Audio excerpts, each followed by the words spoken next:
have the pleasure today of sitting down with Justin at One Guy Garage. I said that correctly. Absolutely. Yay! Success. For the win. Step one done. Right? Yeah. No, thanks for joining me on Encourage today and talking to other local entrepreneurs. And the first question up, I'd ask, what got you into the field that you're in? Sure. Well, man, that's a pretty deep story. So I guess back in 2017, I started an e-commerce business while I was working at Princess Auto. So I had a side gig, as they say. Nice. But where that really came about, I was fixing my dad's old truck that he had gifted me when I was a 16-year-old kid, and I thought, okay, I'm finally going to finish it. And I went over to one of the local guys in town here and went to purchase some fuel hose. Yeah. And the price was just crazy, so I couldn't afford it. So I thought, man, there's got to be a better way. So I ended up reaching out to some manufacturers and getting samples and doing testing and all that kind of stuff. And I placed an order, brought it in, and without really doing a whole lot, sold out within a couple of weeks. So I thought, okay, there's something here. Wow. And when you asked earlier about the struggles, I didn't have a lot of cash at the time. So I actually went to one of those, almost loan sharky type places and took out $30,000 at 37% interest, and ordered in a big order and started posting it. But the good news is I didn't have to hold on to that too long because the stuff just kept flying moving and moving and growth and growth and growth. And so it was a risk, but it was a calculated risk. It was a calculated risk. Yeah, I knew if I had the product, I could move it and then get back to not having to rely on the loan sharks. So that's kind of where that started. But as that business grew, I kept getting asked for more and different things. Oh. And the thought process around that was, hey, guys fix really nice cars during the good times. During the bad times, they probably got to fix their existing cars. So we figured, okay, let's open an auto parts store. Cool. Whether it was smart or not, I know I did it in the middle of COVID, so September of 2020. That's when you officially opened? Yeah, September 2020, we opened the doors, and February of 2021, we had a grand opening to kind of launch. And when we were doing that, we built the inventory just by guys asking and what they needed, and pretty soon we're sitting on a ton of stuff that where we started, $50,000 worth of stuff, and now we got $600,000 worth of stuff in the building, so it's growing quite a bit. So. That's amazing. But nevertheless, you literally opened it. Probably, I don't even know what was going through your head at the time. I think I just thought we could do it differently and do it better. Made a lot of mistakes along the way, but the good thing about me and the team especially is that they're okay to learn and change things. Right. All right. So we're very adaptable that way. So so we make mistakes, but we at least try and fix them or do our best to fix them. But it's cool. Like in my experience, I have the ability that I was able to have kind of like a long track record, if you will, leading up to the pandemic. Yeah. So yes, it was nerve-wracking. But, we didn't know what we didn't know. So it was like, okay, well, at the end of the day, it'll be manageable. We can work from home. We can do things. That's not the case in every business, right? So no, I was definitely worried about being asked to close. So, that was in the back of my mind. You're 6 months in and all of a sudden stuff gets locked down again. And it was definitely a worry. We actually had a sign put up front. It said, now selling cans of tuna. $9.99, like $1,000, and then we'll donate any sales of the tuna, just to think, we're an essential business now, right? But it never came to that. We were able to stay open, but that's smart. It was just we're just trying to think of ways that how can we stay open if it comes to it, because I know it's a lot of cash invested to not be able to stay open. It would have really hurt. So how many people do you have working for you? Right now we're sitting about 7. Good for you. My kid works here part-time after school, Yep. So he packs the orders for the e-commerce side of the business, and he does that every day. Wow. So you do a lot of online sales then? Or? Yeah. So the other business, which is called Hot Rod Fuel Hose, we ship mostly into the U.S. 90% of the business goes south. We just were at the SEMA show last week. Wow. We had as an exhibitor. And what was really cool about that show was how many guys came up to us, and not one or two, 50, 60 guys a day. Hey, we already use your stuff. It's awesome. Wow. And the number of vehicles down there that had our product on it was insane. There was multiple vehicles in Battle of the Builders Top 40 that used our product. There was multiple trucks, and I'm telling this story just to the guy at the end of the show, and he says to me, he says, dude, we all use your stuff. It's on this truck, it's on that one, it's on this one over here, it's on that one over there. Wow. And then I think, okay, man, I should have been able to leverage this better, right? Put a sign up, direct us to the booth. But hindsight, next year we'll just be better prepared, and we'll know where our product's going to be installed. And so here you've got little old Lethbridge, for lack of a better way of saying it. You're essentially doing international business, really. Yeah, well, we just shipped something this morning to New Zealand, so it's definitely going all over. Wow. So yeah, it's more than just well, it is a local business, but like you're supplying. Yeah, Yeah. definitely shipping all Wow. over. So That's an amazing story. yeah, it's Good for pretty you. cool. It's pretty exciting. It's unbelievable how it took off, how it did. So That's awesome. So in such a short time, because realistically, what we are talking about, just 2 years essentially. yeah, so this store's been open 2 years, the physical storefront, Yeah. covering the different products, and yeah, it's been interesting. So we started with the one bay over Yeah. here, and then we started dealing with a lot of farmers. Okay. And the farmer said, "Well, can you get us this? Can you get us that?" So that's when we opened this side, and unfortunately, another business was here had to close. Yeah. And the opportunity came to take the space, and it might have been a little bit too early, Yeah. but we decided to take the risk on that as well, Good for you. and expand. And it worked out because we actually ran out of room on this side, so we need the room. We're you full of needed stuff. it. Yeah, I can see Yeah. that. I can tell just looking around. It's like, wow, there's a lot here. Yeah. So you what you have essentially 7 people working with you. Yeah. How, because it's kind of a newer business in a sense, like how did you build your team out? What was that like? What were some of the struggles and the successes of team building? Yeah, so over the 2 years, we've definitely made some mistakes. Short-term thinking, I guess, is the way to put Yeah. it, where we brought people on the team who maybe had an idea of what this business should be because of previous experience, Right. and where really we need to be aggressive to go out and introduce people to who we were. So we've done things like change the compensation structure. Okay. We have people on board now that have goals to really do well in the Right. future, Right. and we want to do well with them. So the thought process now about hiring is really, okay, we want you to be a part of the team as a partner, Right. which is really how we go to market for our customers as well. Oh. So a lot of our language is, let's make a partnership. Yep. Okay, let's make a partnership with the customer, but we also want to be a partner with you. And so how we compensate and how we hire and how we interview is a little bit different than maybe That's people exciting. are used to. We're also in a program right now called Growth Catalyst through the Mount Royal University. Okay. And we're sitting in one of those meetings and really kind of one of those epiphany moments, where I'm sitting there in the meeting and everybody's talking about their the values they put on the wall and the mission statement and all that stuff. And it's you can tell who's the employee and who's the entrepreneur, because there's a lot of corporate crap, and my history is a lot of corporate stuff. Yep. Right. But I didn't want to be that. So really it came down to, what do we really want from the customer that we get? And it was, I want to sit down and have a beer with them. Yeah. So we put that in there. And Yeah. everybody's like, you can't do it. I can do what I want. It's my business. Like, I love that's that. really what I want. I want to be able to have a beer with a guy, and you know what? We're partners. We're not just a customer. We're selling you one thing. We want to sell you 100 things over 100 years, and then to your kids. I relate to that because that's literally part of our business, verbiage. Perfect. And it's even on our website. It's on whatever. But yeah, it's like if you're looking for a vendor, go find a vendor, because we're not going to be the cheapest. We're not going to be the most expensive. But regardless, if you're looking for a vendor, there's plenty out there. If you're looking for a partner, then yes, we want to go through the ups and downs. Like in any relationship, it's not ever going to be 100% perfect, right? Mistakes get made on both sides. Yeah. And same with us. Like, we want to be able to work with people that are okay sitting down, having hard conversations, and the good ones. Yeah. But that you're figuring out solutions, and it isn't just like, they're my vendor, I don't like them anymore, so see you later. It's like, no, like what happened? Yeah. Right? Where did something go sideways? Where did something go off the rails a little bit that it can all be brought back? Yeah. And I found that kind of changed a little bit with a lot of the digital aspects of business, because technically everybody's got the world at their fingertips. Yeah. And so building that relationship is actually like more now than ever. Oh, absolutely. Critical. It's one of the most important pieces. Critical. And we really found over the last couple of years that I screw up the most, probably, the team. Just it is what it is. But I think the message that I'm really trying to teach these guys and teach the team, and also that hopefully the customers see, is we're going to screw up. Yep. But we're going to do the best we can to fix it. Yeah. And admit it when we screwed up.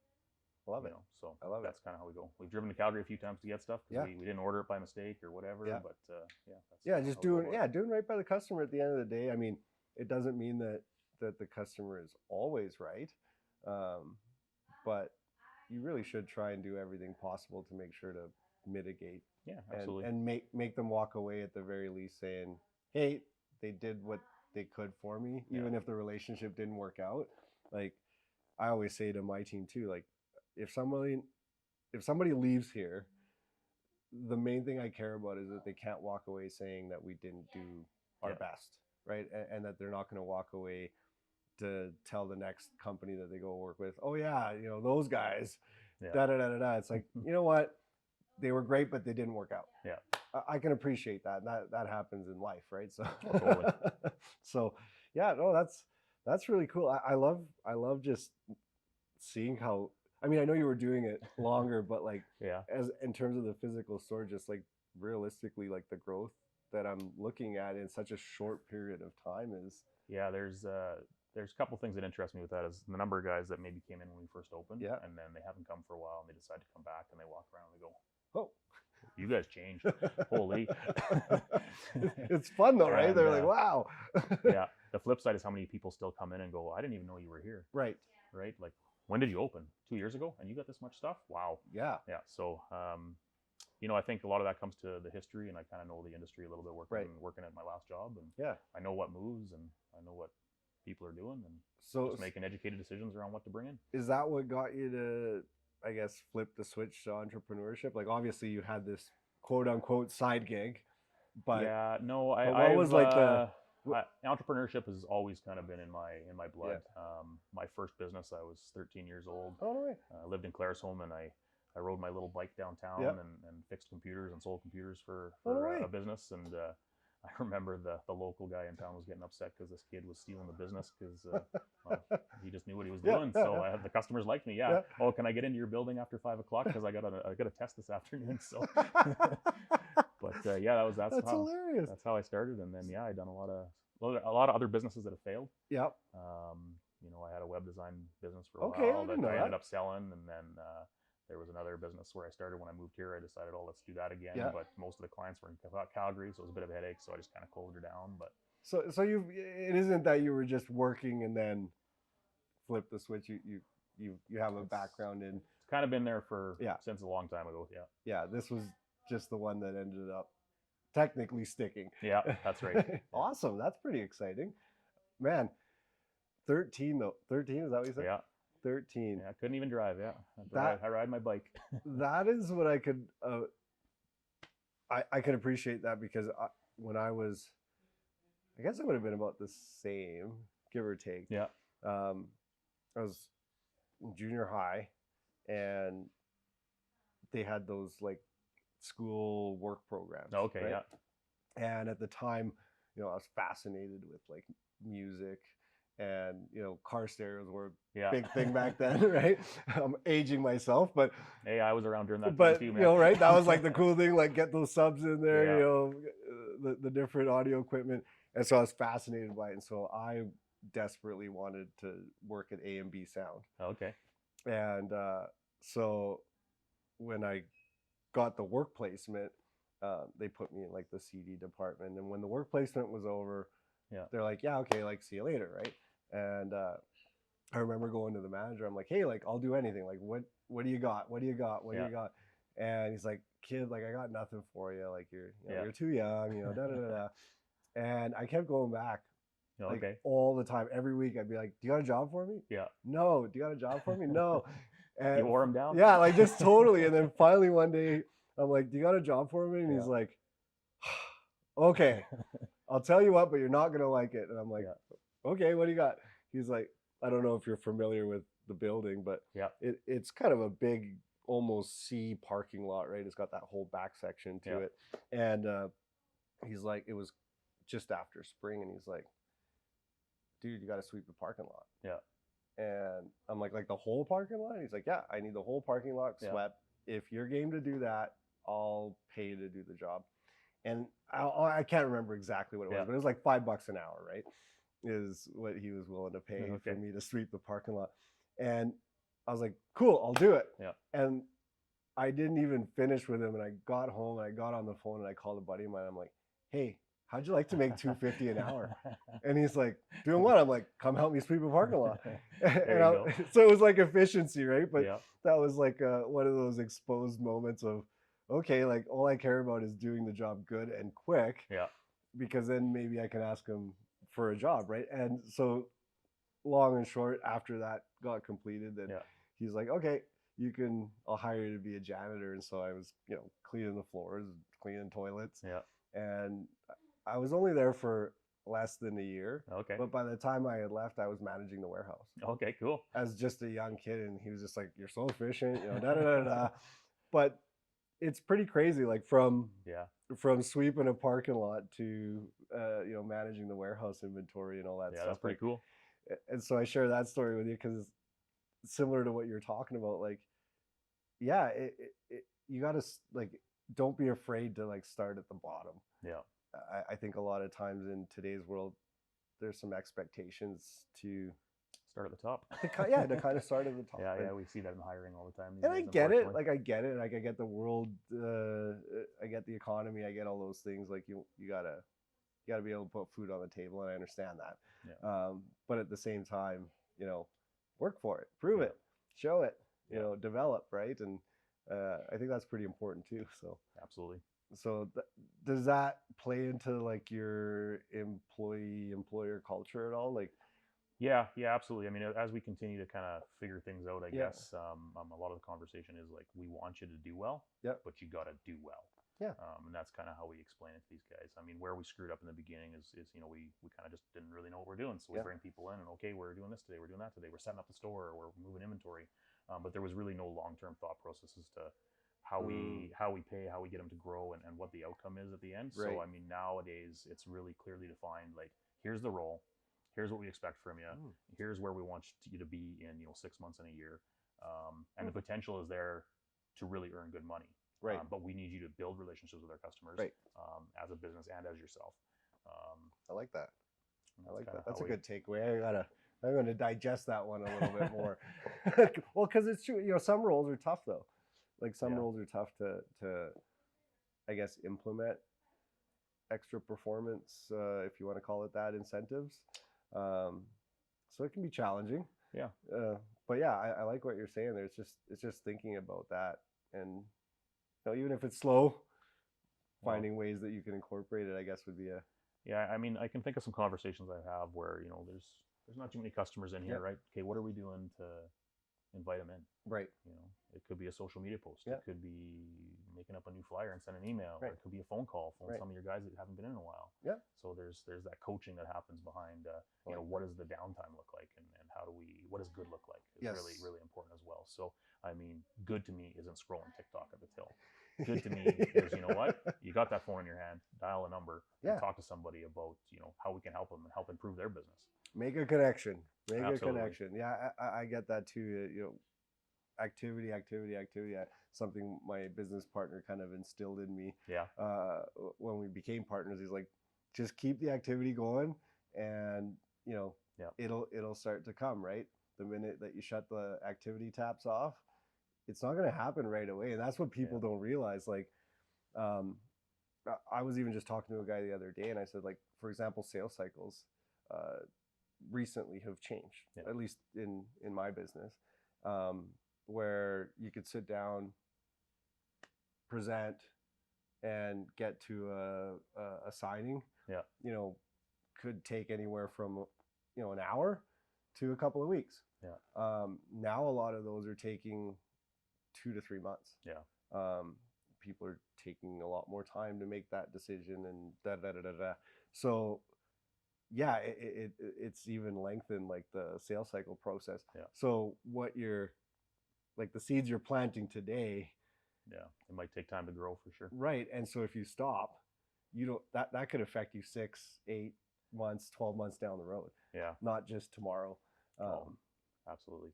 I got a story that I'll share. Sure. And it's just, you say activity and how I say activity creates reaction, right? Yep. So that's kind of where we will. But SEMA show was interesting, and for this example, and we do trade shows in town here where we do a similar thing. So everybody in the car business loves decals.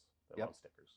So we printed 10,000 decals for SEMA, but we also printed decals when we do the trade shows here. We do, we sponsor the Street Wheeler show, so we set up a booth, or we did our own car show down at the old Alan Watson School there. Oh yeah, same thing. Set up a tent, car shows and different things. Yeah. You know what? Activity, which is, hey, do you want a decal? Hey, do you want a decal? Right.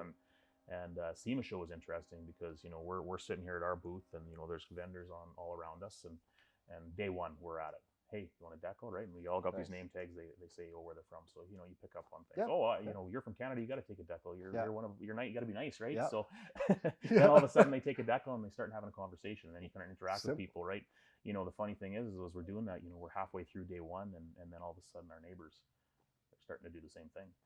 Because instead of sitting at the desk, nobody's interacting with them, and we're having half-hour conversations with potential customers because we decided to engage them. Love it. So it was interesting to see the neighbors all of a sudden, and they're doing the same thing. So and that's all it takes.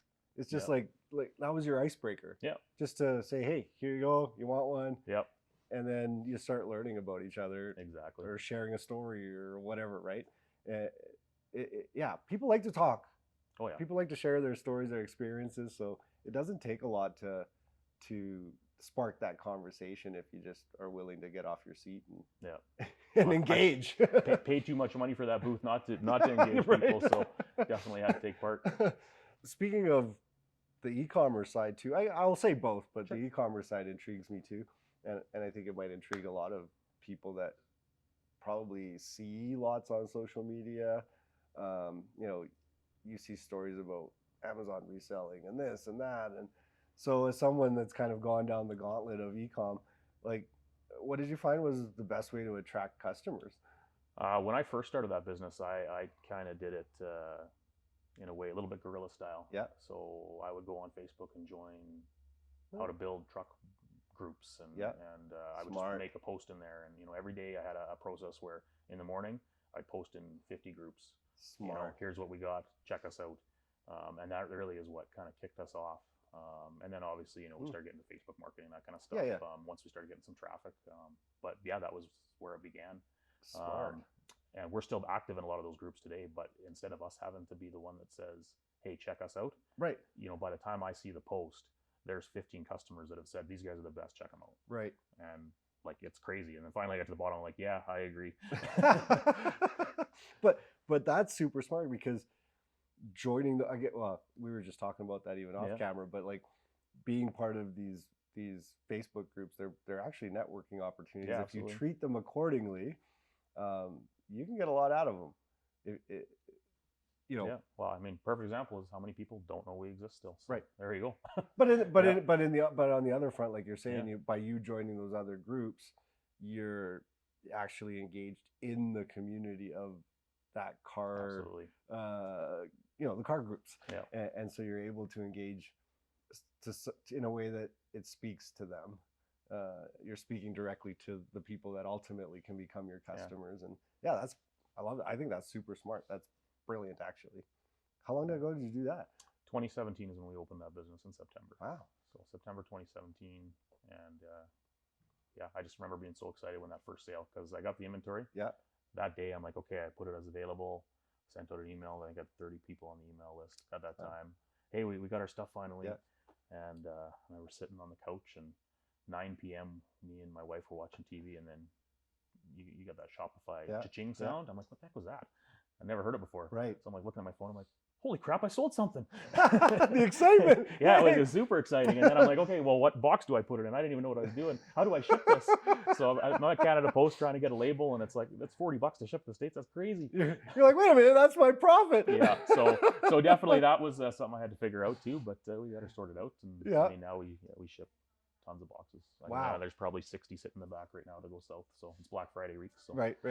That's super cool. Yeah, sitting there figuring out what you're going to package it in. I definitely didn't have the thought process there. I remember going to the dollar store and buying one of those bubble bags and stuffing it in there. And the first one went okay, but then all of a sudden, it got busier and busier. And then the Canada Post lady comes by the house. She's like, you can't put them in these bags anymore, because it like poke out, and then the ladies were cutting their hands, I guess. So she's like, just please put it in a box. Interesting. Yeah. So then I had to change that approach. And You've had kind of a cool roller coaster then in that regard. Yeah, well, definitely been a lot of just figuring it out as we go. Yeah. Sometimes we win with that, and sometimes it causes some problems, but at the end of the day, we figured it out. It's a fun journey at the end of the day. Exactly. That's super cool. So, yeah, I mean, you've literally unloaded some awesome stories here with me. Like takeaways that seriously, like takeaways that I'm going to like honestly think about and be like, how, what, when, where, why Sweet. can I do that? talking about even just inspiration, I guess, are there any books, audiobooks, things like that that you listened to recently or that made an impact Uh, in some which way, shape, or form? Podcasts. I'm Yeah. really into the podcast scene. Something you can put on the truck when you're driving four Yeah. or 5 hours. How I Built This is one of my favorites. How I Built This from NPR. Okay. It's quite a good podcast about startups and what they Nice. went through. As far as books go, The Four is a good book The that I Four. like. What's It's The all Four about the four social media and Yeah. internet companies and, Yeah. and how they're out to Yes. actually screw you. Yes, So, I have heard. I yeah. actually, I think I've listened to part of it Okay. as an audiobook Yeah. or podcast similar. There was even, I think, a documentary or something. Probably, on it. yeah. Probably, yeah. Yeah. So that interests me. I'm always reading books and, Yeah, and me too. listening to audio and podcasts, and that's kind of, you always take some tidbits away and, Oh yeah, put not your everything own, applies. no, yeah, put your own spin on it Yep. sometimes and Yep. go from there. I would say in this business today, probably the biggest challenge that we have is getting out of the weeds and thinking strategically. Mm-hmm. So I'm clearly still involved in the day to day quite Right. often. I'm still interacting with customers, and yesterday was a good example. I didn't leave the front desk, but I still had 6 hours of other stuff to do to Right. keep the place running. So I mean, that's getting that time figured out where you can spend time not just working in the business but on the business and, Yep. and figuring out how it can scale. Yep. So scale is a conversation that we have often. That's also a good book. I would recommend it, Scale. But if it can't be duplicated, then what's the point? So, That is, I agree with you 100% there. I've literally, like, the past 2 years, everything that we do is it scalable? Yeah. Is it scalable? Is it scalable? If it's not scalable, let's rethink it. Let's absolutely. find a different way or and even just in the processes. It doesn't even have to be like sales. Is the process scalable? Oh, absolutely. I'll give you one example that's a good story, and sometimes it just takes a second set of eyes on something. So we're shipping stuff to the States. We get it picked up in the evenings, usually around 5:30. But sometimes the truck gets stuck at the border or it gets delayed, so they don't come till 9 o'clock. Mm-hmm. And I would always just come back, or I'd stay here, wait for them. It wasn't until one of my other team members joined us, and he goes, "Why don't we just put a bin out back with a lock?" Like, you idiot. Why didn't I think of that? Yeah, like such a simple solution, but it saves so many hours of time. So, I mean, but sometimes it's just the way it's communicated. An audiobook I just finished is called The Ultimate Sales Machine okay. by a guy named Chet Holmes, who is kind of like the right-hand guy to Charlie, or worked with Charlie Munger, with Warren Buffett, all that stuff. And even though it's called The Ultimate Sales Machine, pretty much the entire book is on scalability and processes and commitment. And even with my team in a creative space, we're like, well, let's onboard the customer, right? Yeah. And slowly but surely, I kept asking, like, guys, are we asking like all the same like right questions when we onboard someone? Well, kind of. Yeah. And so anyway, not to drag the whole story out, but what was really interesting is I would have these conversations with my team, and it didn't seem to materialize. Like, I would say it, but it wasn't clicking. Like it wasn't didn't get executed after the fact. and so as I listened to The Ultimate Sales Machine, he just said one thing that kind of like stuck in my brain, and when I repeated that to the team, they're like, "Oh, now we get it," and bang, like it was all lines fired. And it was such a silly line, but he just said, you have to operate as if like your business tomorrow is going to explode, and you have to hire 100 people tomorrow. Yeah, like tomorrow, 100 people you got to hire tomorrow. There are no ifs, ands, or buts. You need 100 staff. They're coming in the door tomorrow. Do you have the systems and things in place where the guy can walk in the door and start doing what he needs to be doing and know what he needs to be doing? And as soon as I said that, especially to my management team, they're like, "Oh, I didn't look at it that way," right? Like, like I know what I'm doing, so when I'm onboarding, I know I'm asking these questions. But even though you were asking us to be like repeatable in certain aspects, you're right. Like, we never set it up for it to be like, here's the hand this off, get it done. And so now over like the last few months since going through that, it's like everything has got like this nice systematic way of going through it. so that even if we miss something, uh, uh, and miss maybe isn't the right word, but even if we are going through the process and we're forgetting Yeah. something, even if it doesn't apply, we've got it kind of as part of the checklist. So we can skip it if we want to, but it's there. Like it's one of those steps where it's like you're choosing to miss this for either a relevant reason or whatever that applies to a customer, but it isn't that it wasn't there for you to be like, oh man, I forgot. Yeah. Yeah, we had a similar conversation here, except it was, do you need to be the hero every day? Oh. And they like to be the hero, right? Because, I saved it because we made a mistake or whatever happened and we solved the problem. So now we're the hero for the customer. Love I it. said, wouldn't it be cooler if you didn't have to be the hero every day and you could just have the process to be followed? That's even better too. So I actually like what you were saying initially, and now that you said the end part, I was like, wait a minute, that actually is even better. So don't be a hero, just have the process so you don't have to be the hero. Yeah. That's actually pretty powerful. Well, to end on our interview today, I got a question. Knowing what you know today, and especially in your brick and mortar side, because that's the most recent portion of your business. Knowing what you know today, anything you would have honestly like wish you could have told yourself at the beginning? Probably about 100 things, 100,000 maybe, but and I was truly looking at building a proper business. I would hire the right leaders first, instead of hiring the bottom first. Okay. So build the team for leadership, top down to bottom, right? And get those processes and expectations set early. We winged it too often. Yeah. So I would do that differently for sure. Okay. We're fixing it now, so it's all good. I mean, the goal isn't one store. Yeah. It's 40. So, that's awesome. Yeah. Well, that's good. You say awesome because a lot of people look at me. Are you crazy? No, you know what? That's just funny you said that, because and again, honestly, if you get a chance, I really recommend you listen to that audiobook, because that's basically what it is. You know, too many people don't dream big enough. Yeah. And you got to dream big, because same thing. Yeah, I'm going to use your dream as an example, but okay, you want 40. Well, what happens if you got to 10? Yeah. Like 10's better than not dreaming about having, you know what I mean? Absolutely, Like, like 10 will get you to 40 at some point, but if all you're thinking about is how do I just keep this store? You know, how do I make this store work? You'll stay with you never get there. Never get any holiday time. Yeah, and one of the things that came out of the audiobook that even we've implemented is writing down your top 100 dream customers. Yeah. And then coming up with a system to communicate with them every couple of weeks to every month.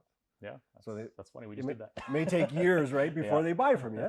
But like, I always say, at some point, it doesn't matter, because you and I will both do it too. But at some point, that person, whoever they're dealing with, whatever business they're dealing with, at some point is going to have one of those kind of negative experience moments.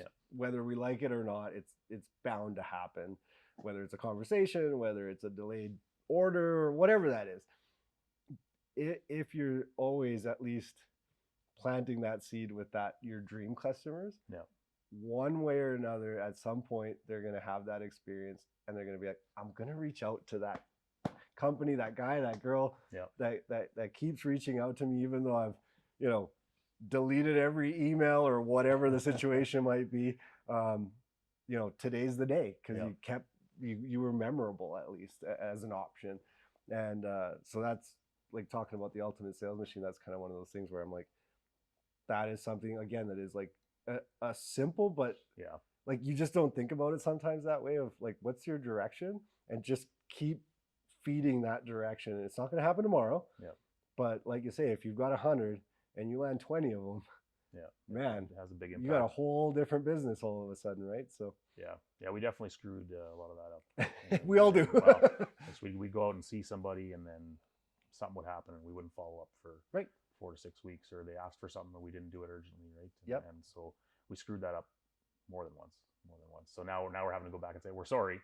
We fixed our processes here a little bit, so we can be better. But we definitely goofed that up more than once. And you know what? There's nothing wrong with that. Again, it might take time to build the trust again. But at least you did it, right? You acknowledged it. You, for lack of a better way of saying it, you manned up, said, hey, I messed up. I want to make it right. Hopefully you give me a chance, Yeah. whenever you're willing to. And I think that's admirable. That's awesome. Yeah. Well, Cool. I really appreciate you taking the time to talk to me today, Awesome. Justin. It was awesome to get to know you a little Cool, bit man. better, know your business, and see it definitely in person. You've done an amazing job here, man. I'm impressed. Awesome. I'm proud Appreciate of you. it, brother. Good for you. Yeah, thanks. Good for you. Yeah, Thanks cool. for That your was time. fun. Yeah, thanks.